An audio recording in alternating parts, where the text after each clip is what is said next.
오늘의 말씀은 누가복음 11장 27절에서 36절 말씀으로 어제의 말씀과 바로 이어지는 부분에 있는 내용입니다. 어제의 말씀은 예수님께서 귀신을 내쫓으시자 사람들이 귀신의 왕인 바알세불의 힘을 힘입어 예수님께서 그 같은 일을 했다고 모함하기 시작합니다. 그러자 예수님께서 그것이 아니라 귀신의 왕인 바알세불의 힘이 아니라 하나님의 권능으로 행했다고 말씀하십니다. 그러시면서 주기도문을 통해 말씀하셨던, 주기도문을 통해 가르치셨던 그 하나님의 나라가 바로 예수님을 통해서 이 땅 가운데 실현되고 있음을 나타내셨습니다. 이때 무리 가운데 있던 한 여인이 예수님의 놀라운 권능을 보고 예수님께 소리 지르며 이야기를 합니다. 예수님과 같이 위대한 분을 낳은 그 부모님은 참 행복하겠다고, 하나님의 복을 받았다고 축복합니다. 그런데 예수님께서는 그것이 아니라 오히려 하나님의 말씀을 듣고 그 말씀을 행하는 자에게 복이 있다고 말씀하시죠. 예수님께서 또다시 말씀을 하십니다. 이 세대는 악한 세대이며 많은 표적을 구한다고 말씀하시죠. 이에 예수님께서는 자신이 보이실 표적은 요나의 표적밖에 없다고 말씀하십니다. 여러분, 예수님께서 왜 이 세대를 악한 세대라고 표현하셨을까요? 답은 매우 간단합니다. 이들이 표적을 구했기 때문입니다.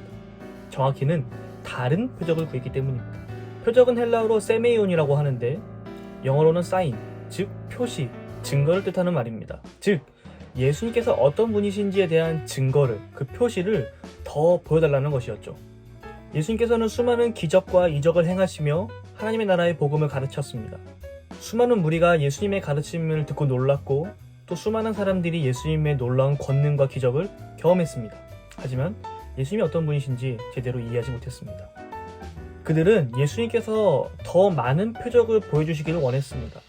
마치 애굽에게 억압받던 이스라엘을 하나님의 약속의 땅 가나안으로 인도한 모세와 같이 예수님께서 지금 이스라엘을 억누르고 있는 로마와 또 헤롯과 같은 이방인 통치자들로부터 구원해 주기를 바랬습니다.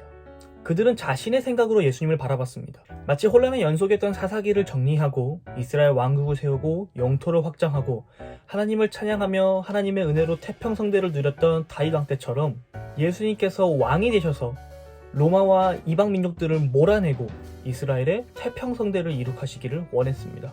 예수님께서는 자신이 누구인지, 자신이 무엇을 가르치는지 확실하고 명료하게 말씀하셨지만 이스라엘 백성들은 자신의 생각으로 예수님을 바라보고 자신의 원하는 바를 통해 예수님께서 그것을 행해 주시기를 원했습니다.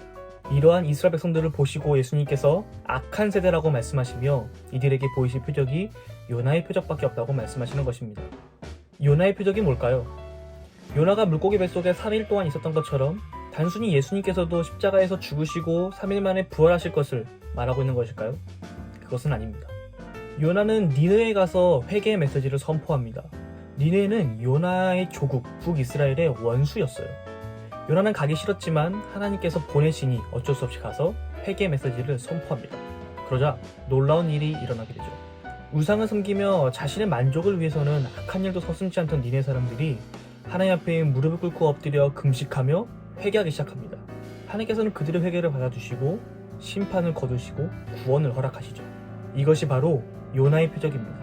하나님께서 이스라엘을 사랑하셔서 그들을 종되었던 애굽에서 인도하여 하나님의 백성으로 삼아주셨던 것처럼 온 민족을, 온 열방을 사랑하셔서 그들을 하나님의 백성으로 부르시고 구원하시는 것. 이스라엘이 다윗을 통해 하나님과 더 친밀하게 지내고 하나님의 이름을 높여 찬양했던 것처럼 예수님을 통해 하나님과 우리의 무너진 관계가 회복되고 우리가 하나님 앞에 나아가서 예배를 드릴 수 있게 된다는 것. 요나와 같이 자기의 생각과는 다르더라도 아무리 힘들더라도 그 길이 하나님의 뜻이라면 기꺼이 순종하는 것. 비록 그 길이 인간을 지은 하나님이 인간 손에 죽임을 당하시는 길이라 할지라도 말이죠.